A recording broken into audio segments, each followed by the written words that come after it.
Hey, you beautiful twin flames, and welcome back to Tarot for You 444. This is another video in the Understanding Men and Women series. We've got lots to talk about. Let me tell you that I've been studying this phenomenon. Can I call that? Phenomenon.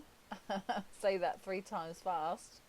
For a while now, and what you'll find really, really interesting is that it's kind of like this never-ending sea of knowledge that is highly relevant, not only for the twin flame journey, but also because we deal with men and women in everyday life.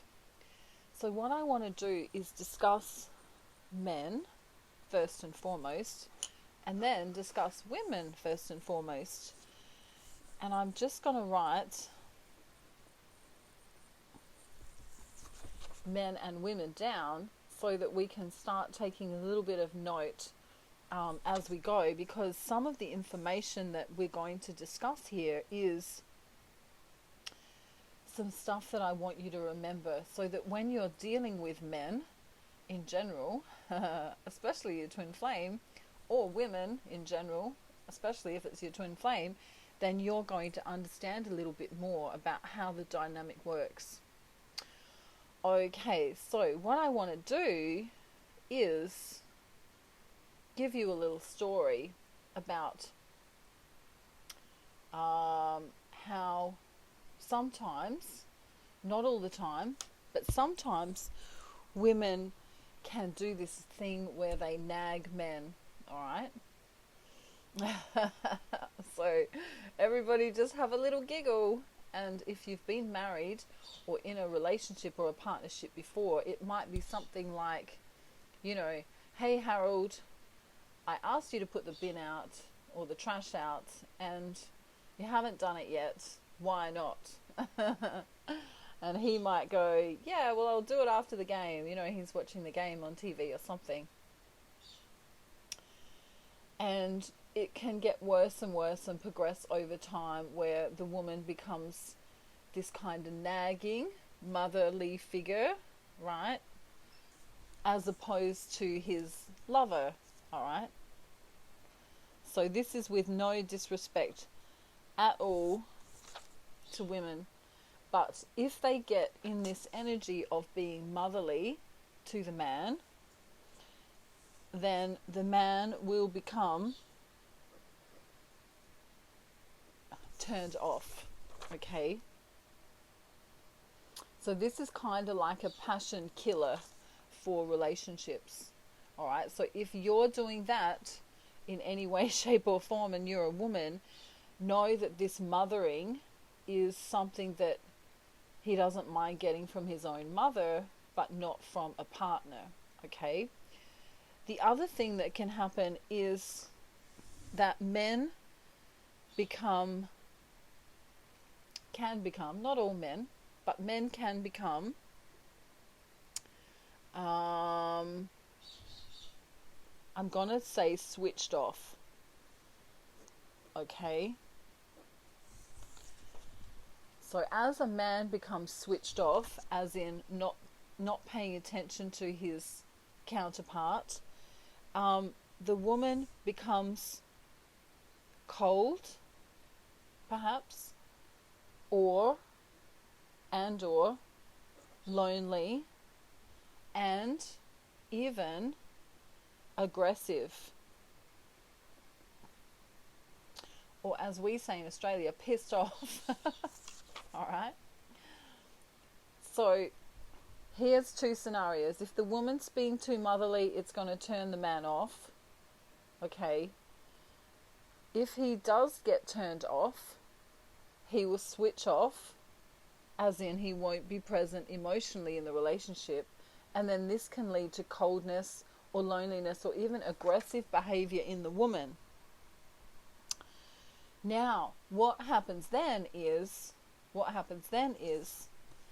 if she's feeling or acting cold, right, getting lonely and perhaps even aggressive, then she kind of becomes this masculine energy, okay?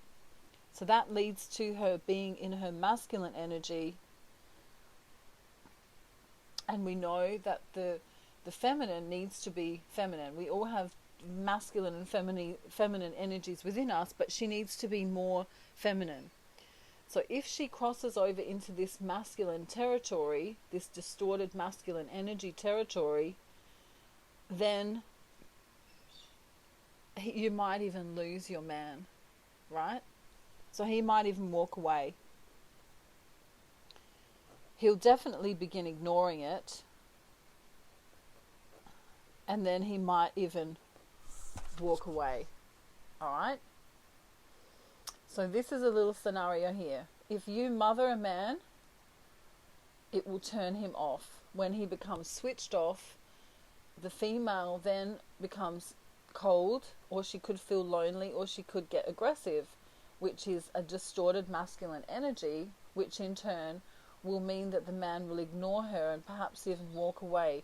This is in the third dimensional physical realm. This isn't, I'm not talking about soul or spiritual stuff in this, at this point in time. Okay, so what I want to go to now on the next page here is that a man is the giving energy, okay? So he is supposed to be the giver of the relationship, and the woman is supposed to be the receiver.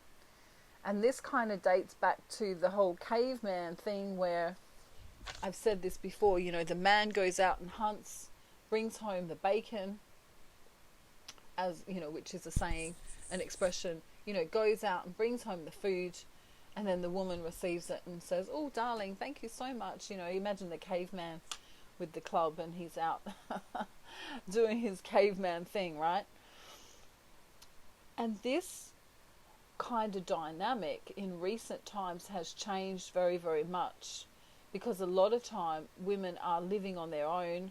You know, perhaps they're not even in a relationship, and so they've had to be the giver and not the receiver, okay, of the energy.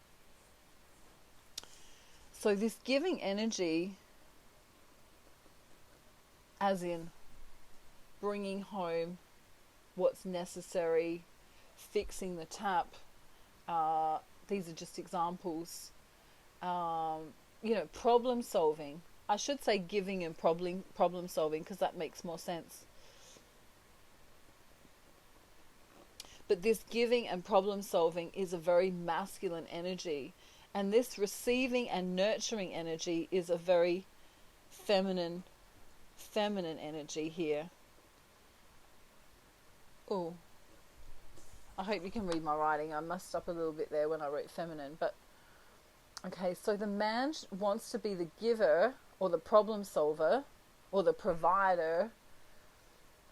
That's his natural state of beingness. And the woman, her natural state of beingness is in this receiving mode, so that she can be nurturing and in her more feminine energy. Now, what can happen is if a woman has to go out and do the work, let's say, or she, you know, she might be the CEO of a company or something like that. If she's working constantly, 40-hour week or more or whatever, she can actually get into her very masculine energy, because this creation energy is very masculine. And so what happens then is, and there's nothing wrong with this at all, but what happens then is her estrogen that she would normally make actually goes down, okay? So I'm going to write this here. Working or creation in general will decrease the estrogen.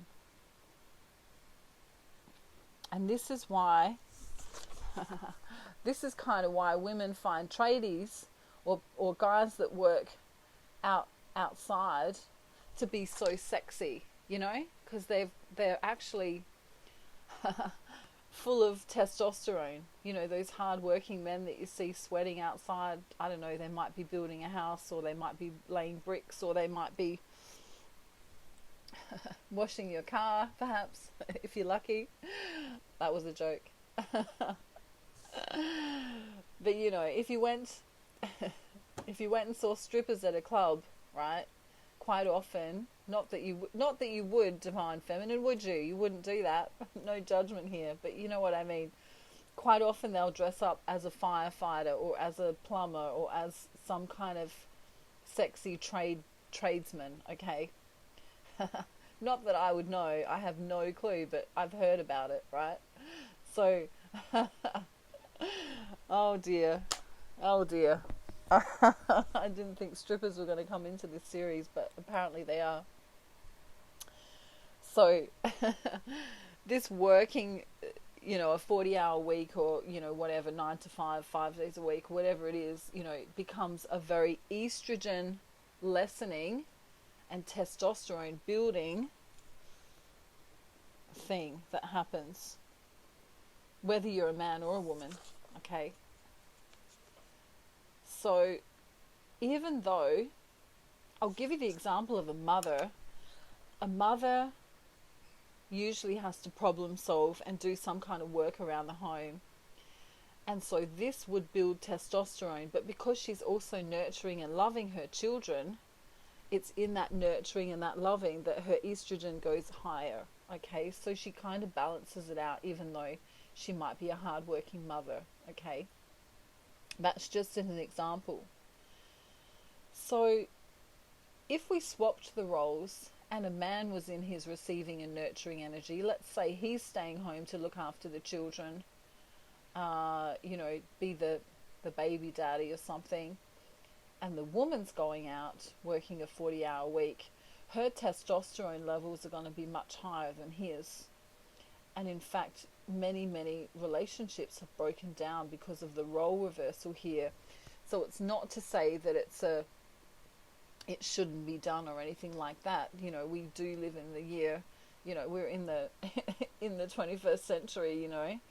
But as far as estrogen goes, estrogen is a necessary hormone for women to feel loved and nurtured and satisfied.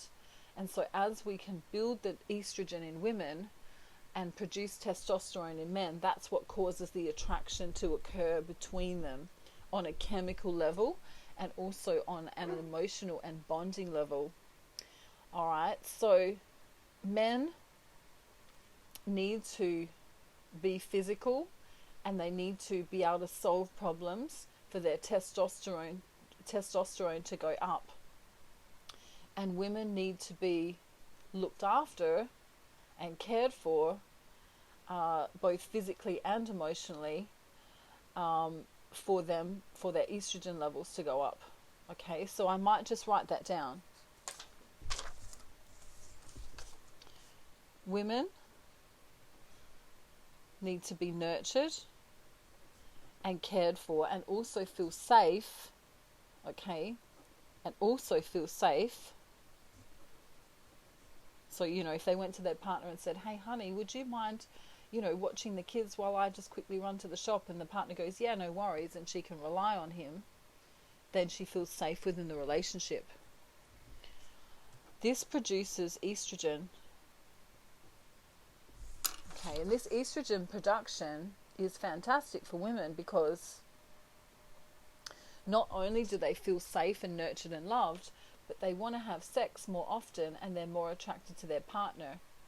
The same goes for testosterone in men. The higher their testosterone levels, the more attracted they are to their partner. So it's a kind of win-win here. All right.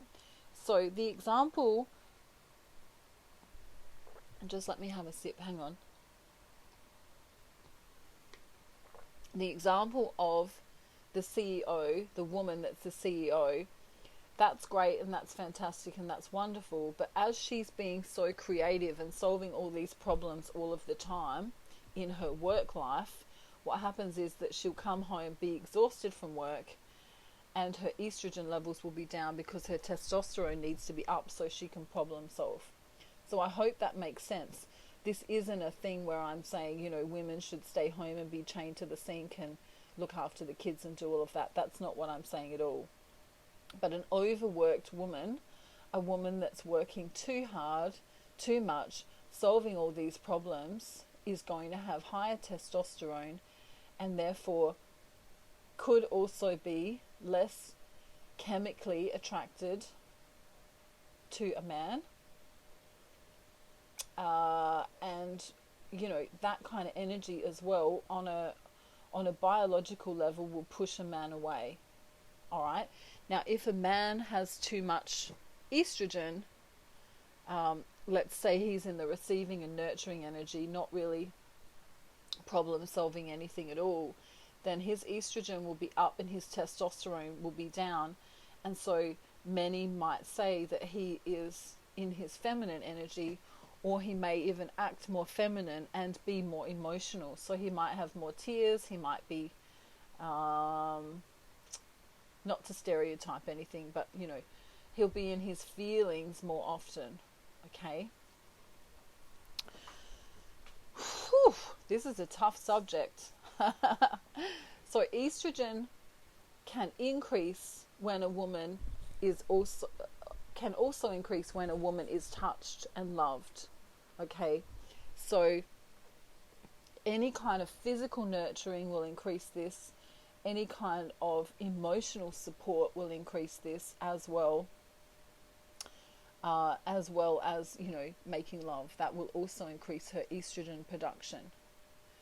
So if she is single and not ready to mingle with a guy right now because maybe she's in separation with her twin flame, say twin flame 3 times fast, that'll be hard. What can happen then is she still needs to feel cared for and feel safe and nurtured. So she might go out with her girlfriends and they might, you know, hug one another when they see each other. Hey, you know, hey Suzanne, or hey Betty, you know, hey, I don't know, Tamika, right? So they can go out together and have a great time and they can nurture and support one another. So having friendships like that is really important for women. Men are really good at this problem solving thing, and in fact they love to help, you know, if they're in a partnership with a woman, they love solving problems for her. They're kind of built for that, and as they do solve problems for the woman, that will increase their testosterone as well. So if you can give a man a problem without nagging him, remember the nagging's no good, right? But if you can give him a problem, you know, hey sweetie, the tap's not working in the bathroom, would you be able to have a look at it for me? And, you know, all of a sudden you'll see the caveman come out and he'll just know what to do. Or he'll call a plumber. But at least he's solved the problem, okay? So for a woman, you know, helping a man get his testosterone levels higher, it's great to let him go out and play basketball or go out and, you know, spend time with the guys and that kind of thing and do some kind of outdoor activity. That's really good for him.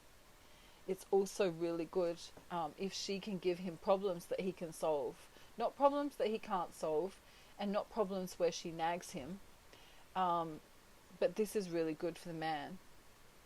For women, any kind of nurturing, physical, mental, or emotional nurturing on behalf of the man will increase her estrogen levels, and she'll be far more likely to give her man the attention he deserves, not only in the bedroom, but in general as well.